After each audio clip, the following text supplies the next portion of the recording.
ഭാരതത്തിലെ മുസ്ലിം ജനസംഖ്യ കുത്തനെ ഉയരുകയാണ് എന്ന് ഞെട്ടിക്കുന്ന കണക്കുമായി കേസരി വാരികയിലെ മുഖപ്രസംഗം. ഹിന്ദുക്കളെയും ക്രൈസ്തവരെയും അപേക്ഷിച്ച് മുസ്ലിങ്ങളുടെ വളർച്ചാ നിരക്ക് 45% ഉയർന്നതായി ഈ ലേഖനത്തിൽ പറയുന്നു. അതേസമയം ഹിന്ദു, സിഖ്, ജൈന, ബുദ്ധ മതവിശ്വാസികളുടെ ജനസംഖ്യ താരതമ്യേന കുറയുകയാണെന്നും ലേഖനം ചൂണ്ടിക്കാട്ടുന്നുണ്ട്. മുസ്ലിം ജനസംഖ്യ ഭാരതത്തിൽ കുത്തനെ ഉയരുന്നുവെന്നുള്ള കൃത്യമായ കണക്കാണ് കേസരി വാരികയിലെ മുഖപ്രസംഗത്തിൽ പറയുന്നത്. അതിന് ഓരോ വർഷത്തെയും കണക്ക് രേഖപ്പെടുത്തുന്നുണ്ട്. മുരളി പാറപ്പുറം തയ്യാറാക്കിയ ലേഖനത്തിലാണ് കൃത്യമായി ഈ കണക്കുകൾ പറയുന്നത്. ജനസംഖ്യയിലുണ്ടാകുന്ന വ്യതിയാനം അതേപ്പറ്റിയാണ് ഈ ലേഖനത്തിൽ കൃത്യമായ കണക്കുകളോടുകൂടി വ്യക്തമാക്കുന്നത്. അതുമാത്രമല്ല, ഹിന്ദുക്കളുടെയും ക്രൈസ്തവരെയും അപേക്ഷിച്ച് മുസ്ലിങ്ങളുടെ വളർച്ചാ നിരക്ക് 45% ഉയരുന്നു എന്നുള്ളതാണ്.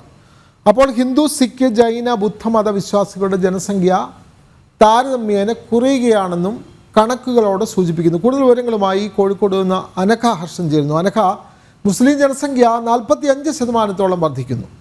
നമുക്കറിയാം, കേരളത്തിൽ തന്നെ മുസ്ലിം ജനസംഖ്യ വലിയ നിലയിൽ ഉയരുന്ന സാഹചര്യം രാജ്യത്തും അത് വിഭിന്നമല്ല. അതിൻ്റെ കണക്കുകളല്ലേ ഈ ലേഖനത്തിൽ പറയുന്നത് അനഘ?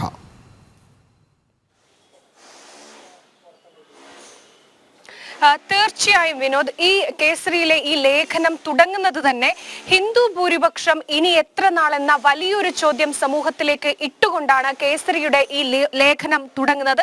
അതിൽ ഏറ്റവും പ്രധാനപ്പെട്ട കാര്യം 1951 മുതൽ നടന്ന 6 സെൻസസുകളിൽ മുസ്ലിം ജനസംഖ്യ ശതമാനത്തിൽ ഏറ്റവും അധികം ഉയർന്നു വരുന്നുണ്ട് എന്ന് ഈ സെൻസസുകളിൽ അടക്കം കാണിക്കുന്നുണ്ട് എന്ന് പറയുന്നുണ്ട്. മാത്രമല്ല, 1981 മുതൽ മുസ്ലിം ജനസംഖ്യയുടെ വളർച്ച അത് അതിവേഗമാണെന്ന് കണക്കുകൾ നിരത്തിയിട്ടുണ്ട് ഈ ലേഖനത്തിൽ. ഇതിൽ ഏറ്റവും പ്രധാനപ്പെട്ട മറ്റൊരു കാര്യം, സിഖുകാരുടെ ജനസംഖ്യയാണ് സ്വാതന്ത്ര്യത്തിന് ശേഷം ഏറ്റവും അധികം താഴേക്ക് കുറഞ്ഞു പോയിട്ടുള്ളത് എന്നുകൂടി ഈ ലേഖനത്തിൽ ചൂണ്ടിക്കാണിക്കുന്നുണ്ട്. ഈ ലേഖനം പുറത്തു വന്നതോടുകൂടി സമൂഹത്തിൽ അതൊരു വലിയൊരു ചർച്ചയിലേക്കാണ് ഇപ്പോൾ നീങ്ങുന്നത് എന്നതാണ്. കാരണം ഈ 80% ഹിന്ദു ഭൂരിപക്ഷ രാഷ്ട്രം എന്നൊക്കെ പറയുന്ന സാഹചര്യം നമുക്ക് ഇവിടെയുണ്ട്. പക്ഷെ അത് അങ്ങനെയല്ല.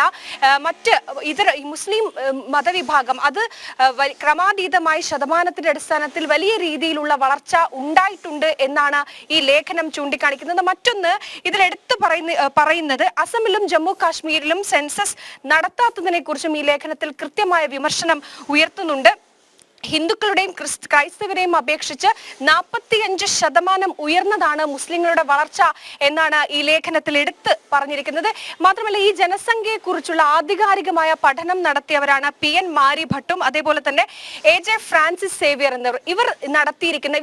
ഇവർ നടത്തിയ ആ പഠനത്തിൽ പറയുന്നുണ്ട്, ഭാരതത്തിലെ മുസ്ലിം ജനസംഖ്യയുടെ ഇത്രയധികമുള്ള വളർച്ച അത് ആശ്ചര്യപ്പെടുത്തുന്നതാണെന്ന് ഇവരുടെ ലേഖനത്തിൽ കൃത്യമായി പറയുന്നുണ്ട്. ഭാരതത്തിൽ ഈ ഹിന്ദു ഭൂരിപക്ഷമായിരുന്ന ഈ ഭാരതം അധികം വൈകാതെ മുസ്ലിം ഭൂരിപക്ഷത്തിലേക്ക് കടക്കും എന്നുകൂടി ഈ ജനസംഖ്യയെക്കുറിച്ച് ആധികാരികമായ പഠനം നടത്തിയിരിക്കുന്ന ഈ PN മാരി ഭട്ട് അതേപോലെ തന്നെ AJ ഫ്രാൻസിസ് സേവിയർ ഇവരുടെ ലേഖനത്തിൽ പറയുന്നുണ്ട്. ആ ലേഖനത്തിലെ കാര്യങ്ങളടക്കം ചൂണ്ടിക്കാണിച്ചുകൊണ്ടാണ് കേസരിയിലെ മുഖപ്രസംഗത്തിലെ ഈ ലേഖനം മുന്നോട്ട് പോകുന്നത്.